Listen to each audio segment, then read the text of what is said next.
Hello, party people. It took me a while to make this video because I was doing extensive research on it. Because here on Tony Could Have Been, we believe in 100% journalism and 100% being balanced. Balanced, fair journalism. It's over 100%, but that's fine. That's what video games do. Speaking of that, let's take a look at something that I found. So there's been some talk, and it's on YouTube and I mean not all over the place, but like a lot. It's getting a lot of buzz. If you Google United Kingdom proposed video game laws and regulations, I want to say this is a step in the right direction. I'm not holding my breath because I want to see if this gets approved or not, but I will make a video of it. Okay. In 2026, UK video game regulation focused on enforcing the Online Safety Act of 2023 and implementing stricter financial risk checks for gambling-like mechanics, basically gotcha, while major public petitions have sought to prevent developers from disabling quote-unquote server-side games. The government has not proposed new legislation for digital ownership, relying instead on existing consumer protection laws like the Digital Markets Competition and Consumers Act of 2024. Okay, this might not be all of them, but these, according to Google AI, are the biggest points. I don't want to say the most controversial, but like I don't see how any of this is going to be not approved personally. I mean, I don't want to say necessarily strength in numbers, but there's more gamers than there are developers. And developers would not exist without gamers. Gamers would not exist without developers. But if you took a measurement of how many gamers there are versus how many developers there are, like a developing company has how many employees? How many millions, possibly billions of people play video games worldwide? Just saying. Okay, key 2026 regulatory landscape. Online Safety Act 2023 compliance. Game studios with user-generated content, UGC, or matchmaking must adhere to stringent online safety rules designed to protect users with potential fines of up to 10% of global turnover, or 18 million pounds. Quote unquote, stop killing games debate. Despite a petition surpassing 1.4 million signatures, this was an EU focus but impacting the UK, against developers disabling online components of purchased games. The UK government has indicated it will not amend consumer law in this area, citing existing protections. Now, this to stop killing games debate, like, I think they address this at some point, but like, this is basically a different way of saying, in my opinion, they're saying, the whole stop killing games thing. You cannot offer online capability for a game and then just have the server shut down so you can't play online anymore. Essentially, when you bought a game that you can play online, you bought the ability to play online. So what they're basically saying is that developers have to figure out how to keep the servers live, even if only one person and then one other person face off on each other in 1v1. You still have to keep the online capability accessible. I agree with that. However, the developers are going to need to figure some shit out in terms of server space, keeping the servers running, and like, I don't have answers. I'm not any kind of engineer or something. I don't know the answer to these. But gambling reforms. The Gambling Commission, which is a United Kingdom commission, is rolling out quote-unquote light touch financial vulnerability checks to prevent excessive spending on high-risk online products. Gotcha gaming. That's all you had to say. Consumer rights. Under the Consumer Rights Act 2015, sellers are required to provide clear, accurate, and non-misleading information about the functionality and longevity of games. If the game says online capability will end on this day before they sell the game, so it needs to be on the actual box that indicates that, the case, whatever, or in the agreement in a digital game. How you predict that? I don't know. Do you just pick a random? Did you say like 2 years? You have online capabilities for 2 years. What happens if you buy the game 1 year into its life cycle? Did you just lose that 1 year that you were playing online for? Dude, you can't make this shit up, man. PEGI ratings. Legal requirements for age-appropriate ratings remain in place with, for example, under 18s not allowed to purchase 18-plus rated games. You should know my stance on this. This is what parental controls are for. Not just to give options on TVs. TVs need to regulate things.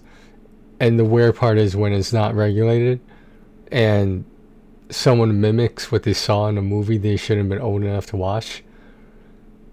Why is no one asking, did you turn the parental controls on? Did you put a password on it? It's not that fucking hard. Like, it's kind of your fault as the parents. It's your job to raise your kids properly. So if you can't figure out how to turn on parental controls, or you can't find a cheap TV that doesn't have parental controls, maybe you should spend money on a TV that has parental controls. Anyway, the UK government continues to monitor the industry, particularly though the Competition and Markets Authority, CMA, but relies on existing legal frameworks to manage developer-consumer relationships regarding game longevity. Again, this longevity thing is, from my understanding, is basically if you pay for online access, wouldn't it make sense to know when that online access might disappear? How do you even regulate that? That's like saying, okay, this new Call of Duty game is gonna have a shelf life. You know, a gaming life after shelf life. After you buy it off the shelf, you bring it home, and let's say 3 years passes, and the servers were shut down 2 years ago. So that 1 year that you could play online, do you understand the problem here? Is there an easy solution to? If there is, I don't know what it is. Now, I get it that keeping a server running, taking up hard drive space, like just remaining almost like a glass wall, so that it's readable, communicationable. From developer to gamer. Now, they don't have to actually meet in person. If each of them stands on other sides of the glass wall, they can still communicate. Now, there is no reason for either side to flip the fuck out and break out a glass wall. There's no reason to break a glass wall now. None at all. So, on both sides, stop flipping your shit, stop shitting your pants, because these are just proposed ideas, proposed laws. Nothing has been approved yet. I'm not sure how the United Kingdom democracy or, you know, law passing goes, but I think this is a step in the right direction, though, in terms of if the UK passes the majority of these, if not all, of these proposed laws and regulations, hopefully America will follow suit. Hopefully other countries will, Canada, the rest of North America, etc. And we shall see. I mean, people in other countries play games. I'm not sure if you guys knew that or not. Okay, I just thought I'd share.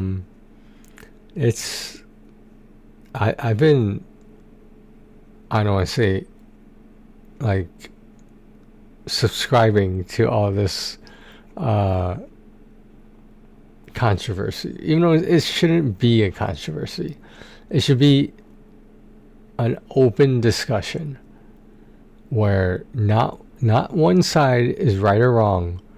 You're just trying to find a middle ground while everything stays right. We don't want, as a gamer myself, I can only speak on myself, but let's use a proverbial we.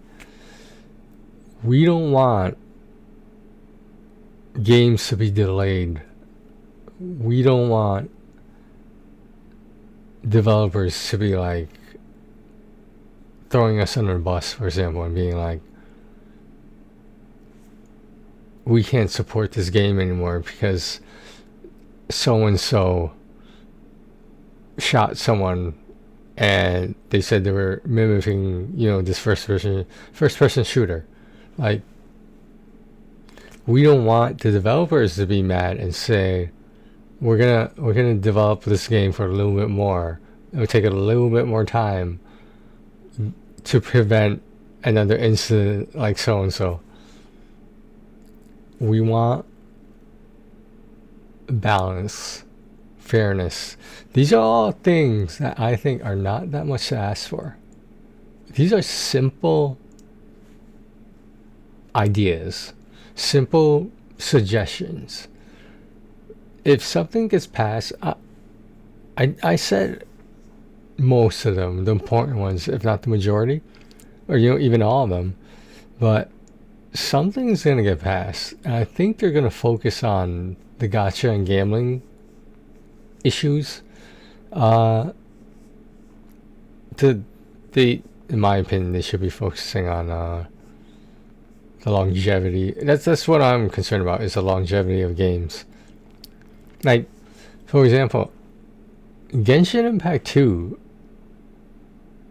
is, if there was a leak that said it's already been approved, they gave it the green light, what happens to Genshin Impact 1? Can you just play single player for however long you want to play? That's sort of going to be impossible when all the data, all the save information is online, is stored on their Hoyoverse servers. But to get that information, to get your character to play offline, you need to save it onto the PlayStation. So how are you going to get from point A to point B here? Alright, that's all I got. I've been following this as much as I can, and this is the general summary of it. From what you see from Google AI here, this is the proposals.